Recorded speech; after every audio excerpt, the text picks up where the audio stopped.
ఆవేశము ద్వారా తీసుకునే నిర్ణయాల గురించి దేవుడు మాట్లాడబోతున్నాడు. ఆవేశం ద్వారా మనం తీసుకునే నిర్ణయాలు చాలా భయంకరంగా ఉంటాయి. ఆలోచనతో తీసుకునే నిర్ణయాలు వేరు, ఆవేశంతో తీసుకునే నిర్ణయాలు వేరు. చెప్పండి, ఆవేశంతో తీసుకునే నిర్ణయాలు ఎలా ఉంటాయి? నాశనానికి నడిపిస్తాయి. ఆలోచనతో తీసుకునే నిర్ణయాలు చెప్పాలి అది. అయినప్పటికీ మనము దేవుని యొక్క మహాకృపను పొందుకున్నప్పుడు, దేవుని యొక్క సన్నిధిని మనం నిలబడగలిగినప్పుడు, మనల్ని మరలా దేవుడు ఏం చేస్తాడంటే, ఆవేశంతో తీసుకున్న నిర్ణయాలను బట్టి నువ్వు ఏమైతే నష్టపోయావో అవి మరలా తిరిగి ఇవ్వడానికి దేవుడు సమర్థుడు. ఎప్పుడో తెలుసా? ఇప్పుడైనను మనస్ఫూర్తిగా మీరు కన్నీరు కార్చుచు ఉపవాసం ఉండి నా యొద్దకు తిరిగి రండి మనవపూర్వకంగా అంటాడు యోవేలు 2వ అధ్యాయంలో. అర్థమవుతుందా? మనము ఆవేశంతో తీసుకునే నిర్ణయాల వల్ల సమస్తము కోల్పోతాం, ఖచ్చితంగా కోల్పోతాం. ఎందుకంటే అది ఆవేశంతో తీసుకునే నిర్ణయం కాబట్టి.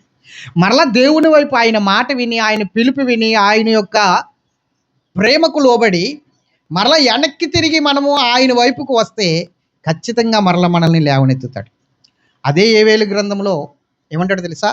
మీకు మరలా ఇచ్చేదను అంటాడు. మరలా ఇచ్చేదను అంటాడు. మరలా ఇచ్చేదను అంటే అర్థం ఏంటంటే నువ్వు పోగొట్టుకున్నావని అర్థం.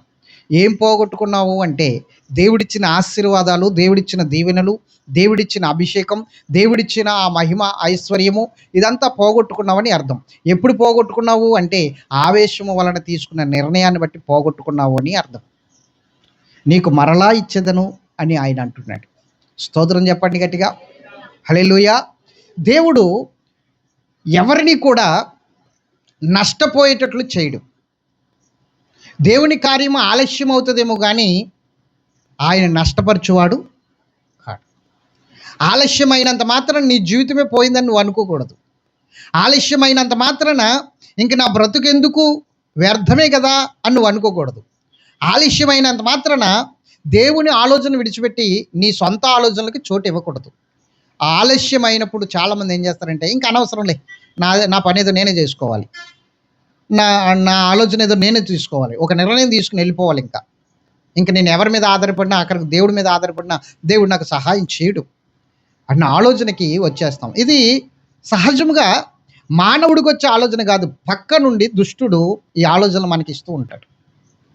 వాడిని జయించడానికి, వాడిని తల చితక కొట్టడానికి 2000 సంవత్సరాల క్రితము యేసుక్రీస్తు ప్రభు వారి లోకానికి వచ్చి సిలువలో నలగొట్టబడి ఆయన పరిశుద్ధ రక్తాన్ని ఒలికించారు.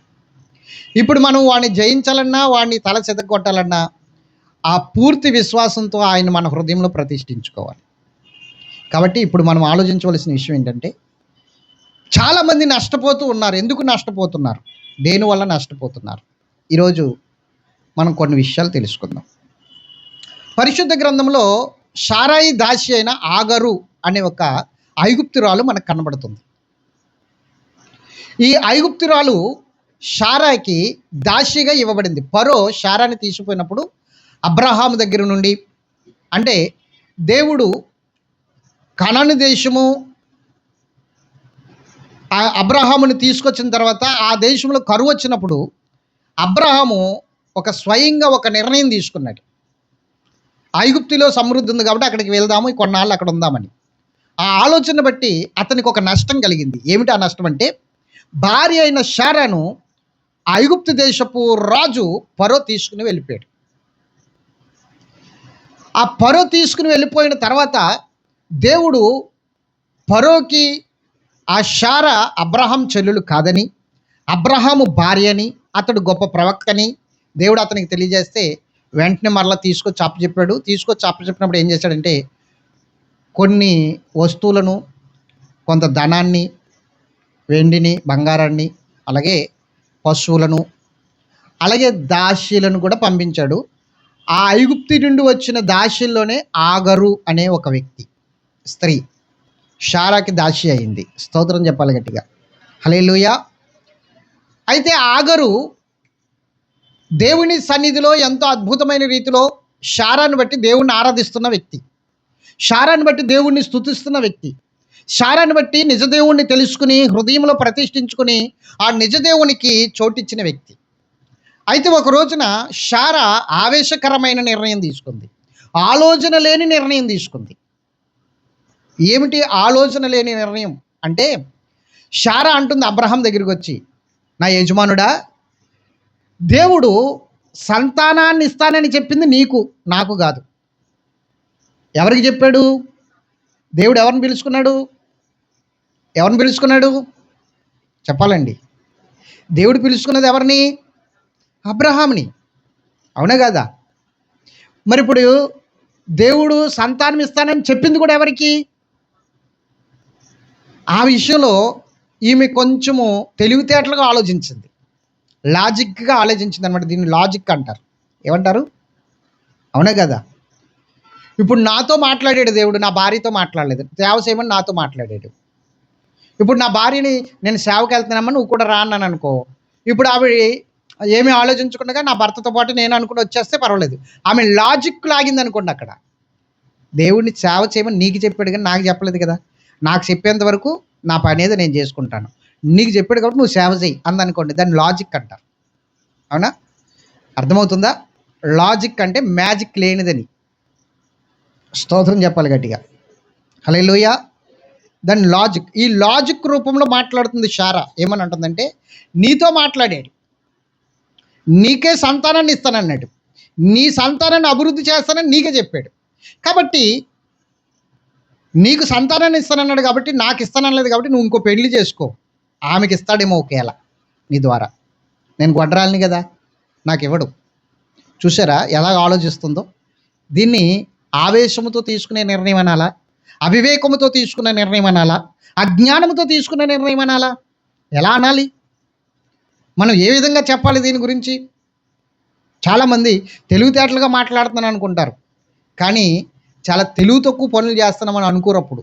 ఆ నష్టం ఏంటో తర్వాత తెలుస్తుంది. ఇప్పుడు చాలా తెలివిగా మాట్లాడేస్తున్నాం అనుకుని చాలామంది ఏంటంటే తమకు తామే కాలర్లు ఎగరేసుకుంటారు.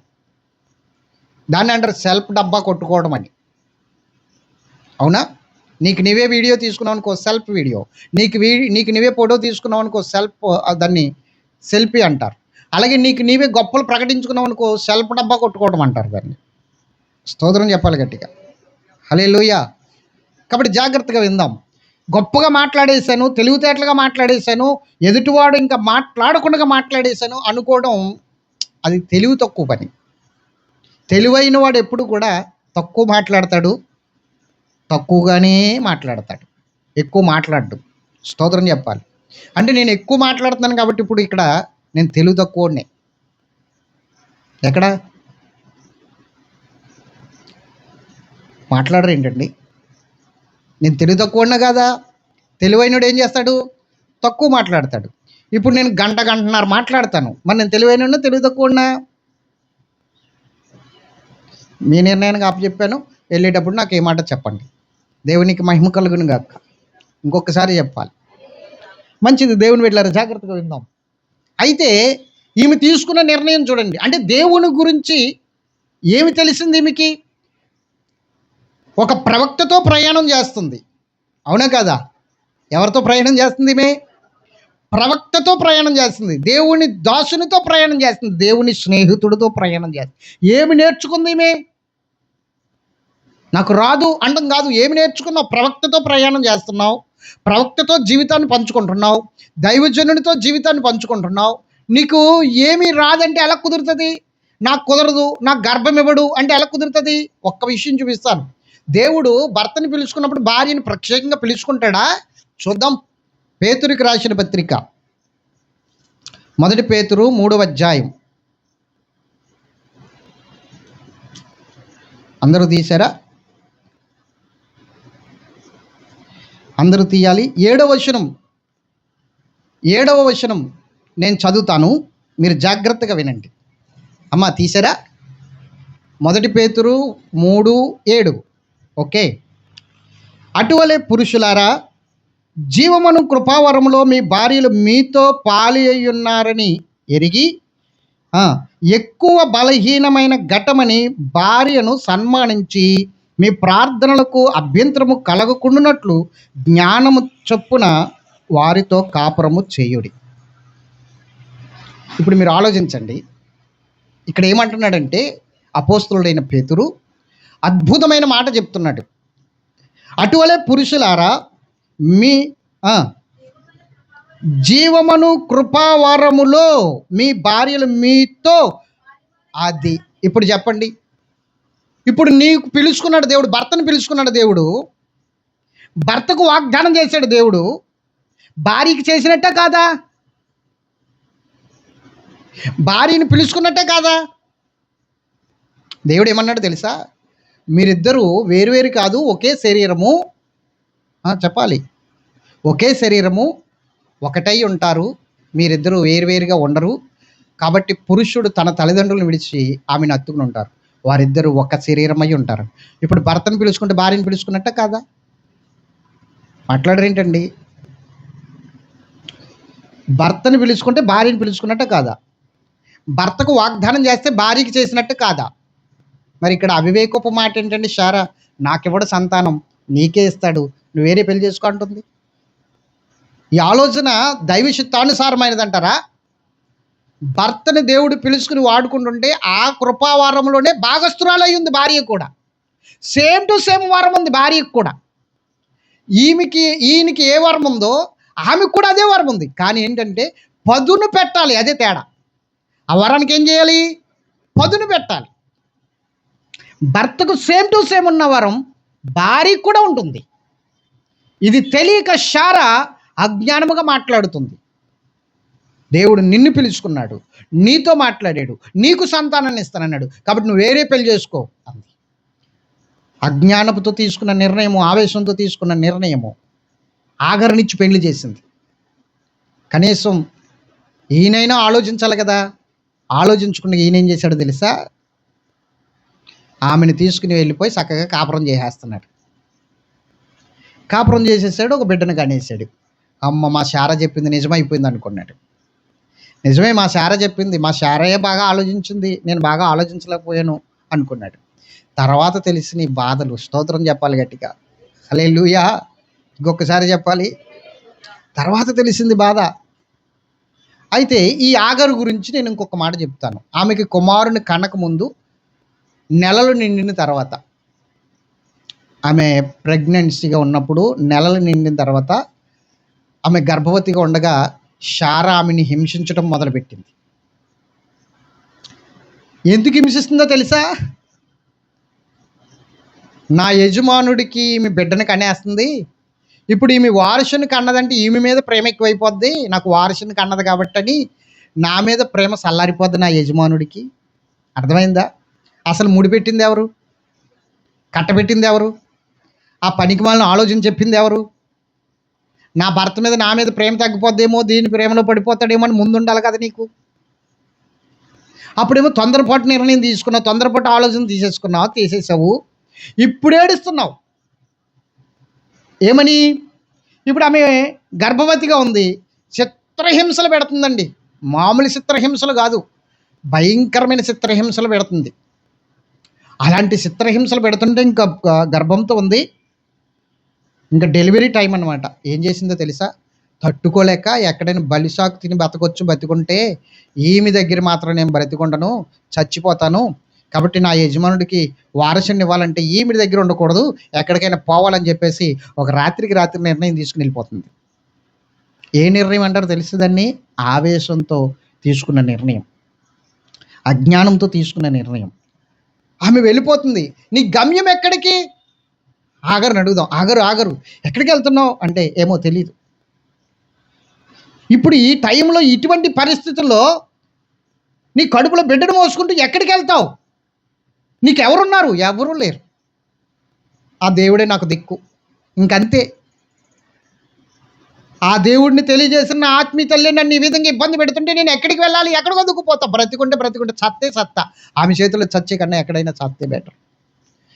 నేను ఇంక అక్కడ ఉండలేను, ఒక్క నిమిషం కూడా అక్కడ ఉండలేను, ఒక్క నిమిషం కూడా అక్కడ నేను జీవించలేను. అయ్యో బాబు, నేను అక్కడ ఉంటే నన్ను చంపేస్తుంది, నిజంగా నరకం చూపిస్తుంది అని పారిపోయి వచ్చేస్తుంది. మనం అడుగుతున్నప్పుడు ఇలా చెప్తుంది. కానీ ఆమె వెళ్ళిపోతుంది, ఎక్కడికి వెళ్ళాలో తెలియని రీతిలో కొండల్లోంచి, గుట్టల్లోంచి, అరణ్యంలోంచి పరుగులు పెడుతుంది. ఆమెకి దొరకకూడదు, ఆమెకు కనబడకూడదు. శారాకు తెలిసి ఈమె వెళ్ళిపోయిందని, శారా అనుకుంటుంది పేడ వదిలిపోయింది అనుకుంటుంది. ఏమనుకుంటుంది? అసలు కలపడం ఎందుకు? ఇప్పుడు ఇలా ఆలోచించడం ఎందుకు? అప్పుడు ఆగరుతో దేవుడు మాట్లాడుతున్నాడు. ఏమని మాట్లాడుతున్నాడో ఆది కాండము 16వ అధ్యాయము. అందరూ తీయండి, నేను ఆ మాటలు మీకు చదివి వినిపిస్తాను. అందరూ తీయండి. ఆది కాండము 16వ అధ్యాయము. అందరూ తీశారా? అందరూ తీశారా? రైట్. 7వ వచనం నేను చదువుతాను. యెహోవా దూత అరణ్యములో నీటి బొగ్గ యొద్ద, అనగా షూరు మార్గములో బొగ్గ యొద్ద ఆమెను కనుగొని, సారాయి దాసి అయిన ఆగరు, ఎక్కడి నుండి వచ్చితివి, ఎక్కడికి వెళ్ళుచున్నావని అడిగినందుకు అది, నా యజమానురాలైన శారా యొద్ద నుండి పారిపోవచ్చున్నాన నిన్ను. స్తోత్రం చెప్పండి. ఇప్పుడు ఎవరు అడుగుతున్నారు? యెహోవా దూత అనగా యేసు ప్రభువు వారు. జాగ్రత్తగా వినండి. దేవుడే అడుగుతున్నాడు, ఓ శారాయి దాసి అయిన ఆగరు, ఎక్కడి నుంచి వచ్చావు, ఎక్కడికి వెళ్తున్నావు? ఇది చాలా ఇంపార్టెంట్ ప్రశ్న. ప్రతి క్రైస్తవునికి ఇది చాలా ఇంపార్టెంట్. దేవుడు వేస్తున్న ప్రశ్న. చాలామంది కొన్ని సంఘాల్లో ఏం చేస్తారో తెలుసా? ఆత్మీయత ఉన్నాకాడ విమడలేక, గద్దింపు ఉన్నాకాడ ఇమడలేక, దైవజనుడు గద్దిస్తే నన్నే తిడుతున్నారు, అంతమాట నా మీద దృష్టి పెడుతున్నారు, నా గురించే వాక్యం చెప్తున్నారు అని చెప్పి కొంతమంది ఏం చేస్తారంటే సన్నిధికి రావడానికి ఇష్టపడక సన్నిధి విడిచిపెట్టి తిరుగుతూ ఉంటారు. అక్కడ కానీ ఇక్కడ కానీ అక్కడ కానీ. ఎందుకు? వాక్యము వారిని గద్దిస్తుంది. దైవజనుడే తిడుతున్నాడు అనుకుంటున్నారు, కానీ దేవుని వాక్యము నాతో మాట్లాడుతుందని వాళ్ళు అనుకోరు. గద్దింపుడు తృణీకరించేవాడు భ్రష్టుడైపోతాడు, దుర్భేజుడైపోతాడు. అందుకని దావీదు అంటాడు, నీతిమంతులు నన్ను గద్దించుట నాకు ఉపకారము, వారు నన్ను కొట్టుట నాకు తైలాభిషేకం అంటాడు. గద్దించుట తైలాభిషేకంగా తీసుకున్నాడు, కొట్టుట ఉపకారంగా తీసుకున్నాడు దావీదు. గద్దింపు అనేది మన జీవితాల్ని ఆశీర్వదిస్తుంది. గద్దింపు అనేది మన జీవితాల్ని ఉన్నతమైన స్థితిలోకి తీసుకువెళ్తుంది. మీరు గమనించండి. గద్దించి నిత్యము శిక్షించి నడిపిస్తున్న కుమారుడు ఒక రకంగా ఉంటాడు, గారము పెట్టి నడిపిస్తున్న కుమారుడు ఒక రకంగా ఉంటాడు. అవునా కాదా? గద్దించాలి ఎప్పుడు కూడా.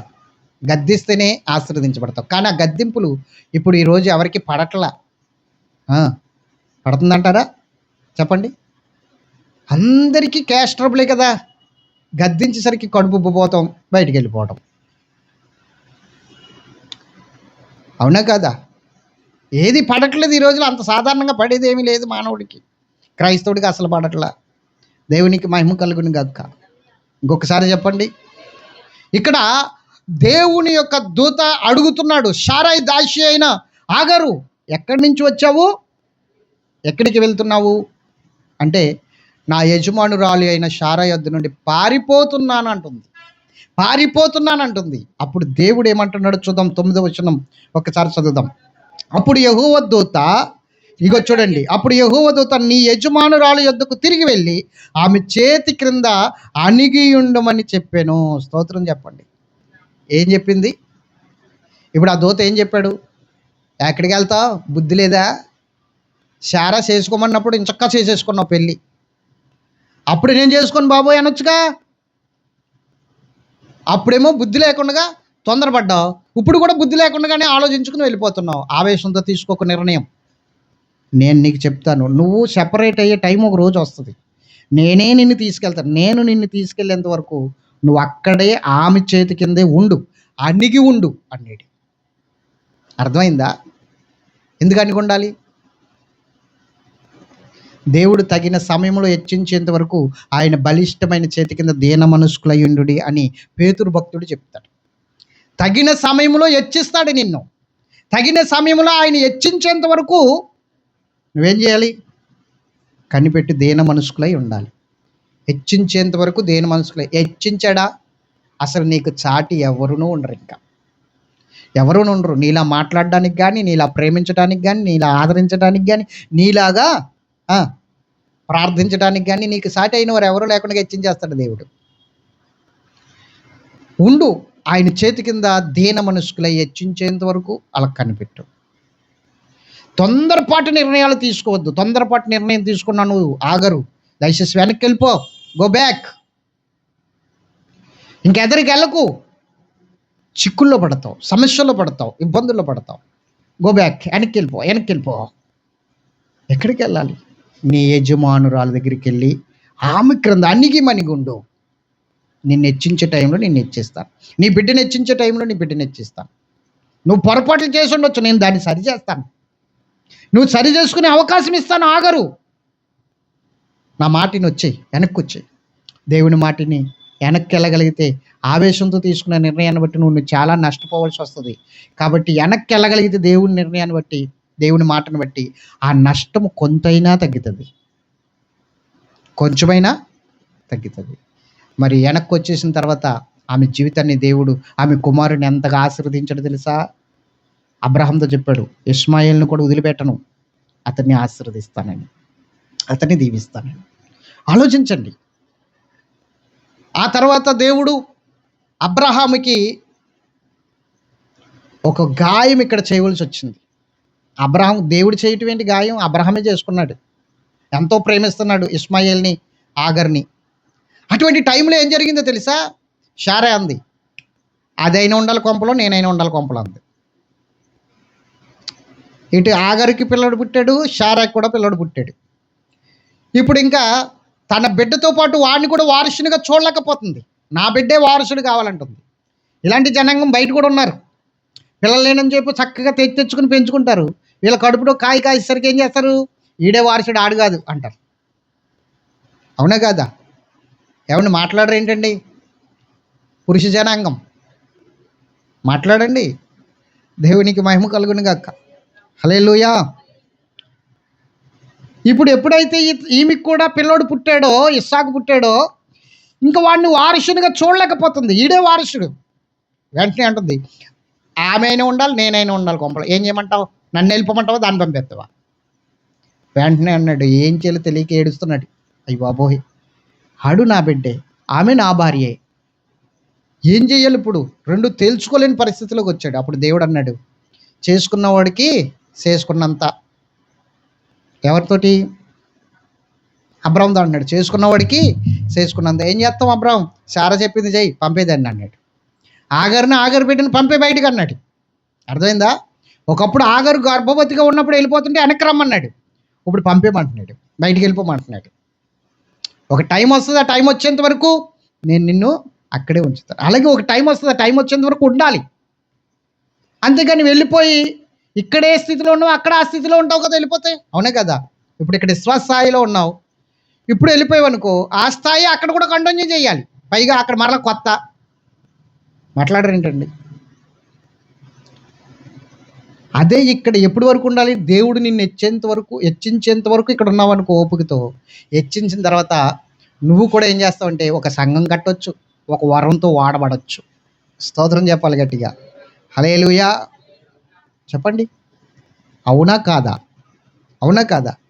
అదన్నమాట. ఇప్పుడు దేవుడు ఆగరును తీసుకెళ్ళి సెపరేట్ చేశాడు. ఎప్పుడు తెలుసా? దేవుని చిత్తమైన తర్వాత, బిడ్డ పుట్టిన తర్వాత. అప్పుడు అన్నాడు, ఆ బిడ్డను కూడా ఒక జనాంగమును చేస్తానన్నాడు. సపరేట్గా ఒక జనాంగమును చేశాడు ఆ బిడ్డని. ఇష్మాయేలు సంతానం వేరు, ఇస్సాకు సంతానం వేరు. ఇప్పుడు వాడు కూడా ఒక ప్రత్యేకమైన స్థాయికి వెళ్ళాడా లేదా? ఆ స్థాయి వచ్చేంత వరకు నిలబడాలి నువ్వు. ఈలోగా తొందరపాటు నిర్ణయాలు తీసుకోకూడదు. ఆవేశంతో తీసుకునే నిర్ణయాలు అలా ఉంటాయన్నమాట. తొందరపాటు నిర్ణయాలు చాలా ప్రమాదం సుమా, చాలా ప్రమాదం. అందుకని ఇప్పుడు అబ్రహాం ఏడుస్తున్నాడు, ప్రభా గాయమైపోయింది అయ్యా గుండెలో, ఏం చేయమంటావు అబ్రహాం? నువ్వు అదే చేసుకున్నావు, మరి నేను ఎత్తి మీదకి వచ్చింది అది. కాబట్టి ఏం చేస్తావు? తీసుకెళ్ళిపో. అయినా విడిచిపెట్టనులే, నీ బిడ్డని నేను విడిచిపెట్టను, వాడిని గొప్ప జనాంగముగా ఆశీర్వదిస్తాను, నువ్వేం భయపడకు, నేనున్నాను, నేను చూసుకుంటాను, పంపే, షారా నీతో చెప్పింది చెయ్యి అన్నాడు. వెంటనే ఆ బిడ్డని తీసుకెళ్ళి ఆగరు చేతిలో పెట్టి, ఆగరికి ఒక నీళ్ళు తెచ్చి, వెళ్ళిరమ్మా, ఇంకా నా వల్ల ఏమి నీకు లాభం లేదు, వెళ్ళిపోమని చెప్పేసి పంపిస్తాడు. దేవుడే ఆ బిడ్డని ఆశీర్వదించాడు. స్తోత్రం చెప్పండి గట్టిగా. అర్థమవుతుందా మీకు? తొందరపాటు నిర్ణయాలు తీసుకోవద్దండి దయచేసి, ప్రమాదం. తొందరపాటు వల్ల మనం మాట్లాడేస్తాం, గబగబా కోపంలో మాట్లాడేయచ్చు, లేకపోతే తొందరపాటు నిర్ణయాలు తీసుకోవడం వల్ల మాట్లాడేయచ్చు. ఏదో ఒక మాట తొందరపాటు మాట్లాడేస్తాం. నా వల్ల కాదండి, నేను చేయలేనండి, నేను ఇంతేనండి, నేను ఇలాగ ఉంటానండి, మీరు ఎన్ని అనుకోండి, ఎన్ని చేసుకోండి, నేను ఇంతే, నేను ఇంతే, నేను ఇంతే. ఎవరికెవరు అనిచేసుకుంటున్నారు? నీకు నువ్వే అనిచేసుకుంటున్నావు, నీకు నువ్వే తక్కువ చేసుకుంటున్నావు. అట్లా కాదు. దేవుడు నాకు ఒక సమయం ఇస్తాడు, దేవుడు ఖచ్చితంగా నన్ను వాడుకుంటాడు, ఖచ్చితంగా నిలబెడతాడు, నేను అంతవరకు ఎదురు చూస్తాను అనాలా వద్దా? ఎందుకో చెప్పనా? భర్తకు ఒక వరం, భార్యకు ఒక వరం ఇస్తే వాళ్ళిద్దరు ఇడిపోతారు. అవునా కదా? నేను ప్రవశిస్తున్నాను అనుకోండి, నా భార్యకి ప్రవచనాలు చెప్పే వరం కూడా ఆమెకు కూడా ఉండాలి. నేను భాషలు మాట్లాడుతున్నాను అనుకోండి, ఆమెకు భాషల అర్థం చెప్పే వరం ఉండాలి. అర్థమవుతుందా? ఇప్పుడు నాకు స్వస్థపరచు వరం ఇచ్చాడు అనుకోండి, ఆవిడకి బుద్ధివాక్యం వరం ఇచ్చాడు అనుకోండి, ఆవిడ బుద్ధివాక్యం అంటది, స్వస్థత లేవంటది. మీకు అర్థమవుతుంది? నాకు స్వస్థపరం అని ఎవరు ఇచ్చాడు కాబట్టి స్వస్థతలు ఎందుకు లేవంటాను. ఇప్పుడు ఇద్దరు కొట్టుకోవాలి. ఏం చేయాలి? స్వస్థతలు లేవు అని ఆవిడ అంటది, స్వస్థతలు ఉన్నాయి అని నేను అంటాను. ఆవిడకి బుద్ధివాక్యం, నాకు స్వస్థతలు. అక్కడ ఏమవుతుందో తెలుసా? ఇద్దరం కొట్టుకు సత్తాం, ఇంట్లో రచ్చకు కూడా ఎక్కుతాం. కానీ అలా కాకుండా, అందుకని దేవుడు ఒక అద్భుతమైన మాట పేతురు గారితో చెప్పాడు, జీవం అనే కృపావరంలో మీతో పాటు భాగస్వాములు. నీకు ఏ వరం ఉందో ఆ వారంలోనే వాళ్ళు భాగస్వాములు అన్నాడు. అంతే. నాకు ఏ వరం ఉంది ఇప్పుడు, అదే వరం నా భార్యకు ఉంది. Same to same. ప్రార్థన చేయించుకునే వాళ్ళు అనుమానించక్కర్లేదు, ఆమె దగ్గరికి వచ్చే సమస్యలు చెప్పుకునే వాళ్ళు అనుమానించక్కర్లేదు. ఎందుకంటే సేమ్ టు సేమ్ వరం ఆమెకి ఉంది నాతో పాటు. ఎందుకంటే మేమిద్దరం ఒక శరీరమై ఉన్నాం కాబట్టి, ఒకటే శరీరమై ఉన్నాం కాబట్టి సేమ్ టు సేమ్ ఇద్దరం ఒకలాగానే ఉంటాం. అర్థమవుతుందా? కాబట్టి నాకు ఇస్తానలేదు, నీకు ఇస్తానన్నాడు కాబట్టి నువ్వే చేసుకో, నువ్వే పెళ్లి చేసుకుని మరలా బిడ్డను కను అన్న సారా చెప్పినట్లుగా మనం చెప్పకూడదు. తొందరపాటు పరిస్థితులు అన్నమాట. దేవునికి మహిమ కలుగును గాక. అలాగే ఇంకొక విషయం చూసుకుంటే, నయోమి అనే వ్యక్తి కూడా మనకు కనబడుతుంది. తొందరపాటు నిర్ణయాలు తీసుకునే వ్యక్తిలో ఆమె కూడా ఒకటి. యోధా బెత్లెహేములో కరువు వచ్చిందని చెప్పేసి నయోమి ఏం చేసిందో తెలుసా? త్వరగా నిర్ణయం తీసుకుని భర్తను త్వరపెట్టింది. మనం ఇక్కడే ఉంటే అడుక్కు తినాలి. అర్థమవుతుందా నీకు? అందరూ మూటాముళ్ళు సర్దుకుని వెళ్ళిపోతున్నారు, నీకు చీమ కుట్టినట్టు కూడా లేదు అని భర్తతో మాట్లాడుతుంది. భర్త అన్నాడు, ఏం చేద్దాం? మోయాబీలు దేశం వెళ్ళిపోదాం, అక్కడ సంపన్నంగా ఉందట, సంపన్న దేశంగా ఉందట, అది సమృద్ధి ఉందట, అక్కడికి వెళ్దామండి. మోయాబీలు ఎవరో తెలుసా? దేవుని శత్రువులు, అన్యులు, విగ్రహారాధన చేసేవారు. అక్కడికి వెళ్దామంటుంది. యోధా బెత్లెహేము అంటే అర్థం ఏంటో తెలుసా? యోధా అంటే స్తుతి, బెత్లెహేం అంటే రొట్టెల ఇల్లు అని అర్థం. స్తుతించేవారు, దేవుణ్ణి స్తుతించేవారు. అక్కడ రొట్టెల ఇల్లు అంటే సమృద్ధి కలిగిన పట్టణం. అది విడిచిపెట్టి ఎక్కడికి వెళ్దాం అనుకుంటుంది? కరువు వచ్చేసరికి అన్యుల దేశం దగ్గరికి వెళ్దాం అనుకుంటుంది, దేవుడు లేని దేశానికి వెళ్దాం అనుకుంటుంది. కానీ అక్కడికి వెళ్ళింది, అక్కడ అన్యజనుల స్త్రీలను ఇద్దరిని చూసింది, ఇద్దరు కుమారులకి పెళ్లి చేసింది. భర్త చనిపోయాడు, ఇద్దరు కుమారులు చనిపోయారు, ఇద్దరు కోడళ్ళు ఈమె యదవరాండ్రలు అయిపోయారు. అయిపోయిన తర్వాత పెద్ద కోడలు వెళ్ళిపోయింది, చిన్న కోడలు అంది, నువ్వు ఎక్కడుంటే అక్కడ ఉంటానంది. అప్పుడు వెంటనే అంది, దేవుడు నాకు అన్యాయం చేశాడు, దేవుడు నాకు దుఃఖం కలగజేశాడు అని చెప్తుంది. ఎవరు దుఃఖం కలగజేశారు వాస్తవానికి చెప్పండి? నేను అంటాను, దేవుడు చెప్పాడా బెత్లెహేం నుంచి మోయాబీలు దేశం వెళ్ళమని దేవుడు చెప్పాడా? నువ్వు అడిగావా? దేవుని దగ్గర అడిగావా? వెళ్ళమంటావు ప్రభు అని అడిగావా? ఉండమంటావు ప్రభు అని అడిగావా? ఎవరు చెప్పారు నీకు? నువ్వే వెళ్ళి నష్టపోయావు. తొందరపాటు నిర్ణయం తీసుకోవడం వల్ల నష్టపోయావు. తిరిగి మరలా నయోమి బెత్లెహేముకి వచ్చింది. ఆ బెత్లెహేములో మరలా ఆశీర్వదించబడింది. చెప్పండి గట్టిగా. దేవుడు పోగొట్టుకున్నదంతా తిరిగి మరలా ఇచ్చాడు. నేను అంటాను ఒకటే, తొందరపాటు నిర్ణయాల వల్ల, కొన్ని సొంత ఆలోచనల వల్ల నువ్వు ప్రారంభించిన ఏమైనా ఉంటూ ఆపేసి మరలా వెనక్కి తిరిగి దేవుని దగ్గరికి రా. ఖచ్చితంగా దేవుడు ఏమంటున్నాడు తెలుసా? మరలా మీకు ఇచ్చేదను అంటున్నాడు. చూద్దాం. ఏవేలు గ్రంథము 2వ అధ్యాయము 12వ వచనం మనం చదువుదాం. ఇప్పుడైనను మీరు ఉపవాసము ఉండి కన్నీరు విడుచుచు దుఃఖించుచు మనపూర్వకముగా తిరిగి నా యొద్దకు రండి. ఇదే యెహోవా వాక్కు. స్తోత్రం చెప్పండి. సొంత నిర్ణయాలు తీసుకుని సొంత ఆలోచనలతో నన్ను విడిచి వెళ్ళిపోయిన ఓ జనులరా, దయచేసి ఇప్పుడుగైనను కన్నీరు కార్చి ఉపవాసం ఉండి మనవపూర్వకంగా తిరిగి నా యొద్దకు రండి. నేను మీకు చక్కటి ఆలోచన చెప్పి మీకు నేను సహాయం చేసి మిమ్మల్ని నేను నిలబెట్టబోతున్నాను అంటున్నాడు. చెప్పండి, ఎంతమంది తిరుగుదాం ఆయన వైపు? ఇప్పుడు చాలామంది సొంత ఆలోచనలతో సొంత నిర్ణయాలతో నష్టపోయిన వాళ్ళు చాలామంది ఉన్నారు. తొందరపాటు నిర్ణయాలు. అందుకే ఇందాక పాట పాడాం కదా, నా సొంత ఆలోచనలి కలిగించెను నష్టములు, నీ ఆలోచనలే నాకు లాభమాయెను. ఆయన ఆలోచనకర్త,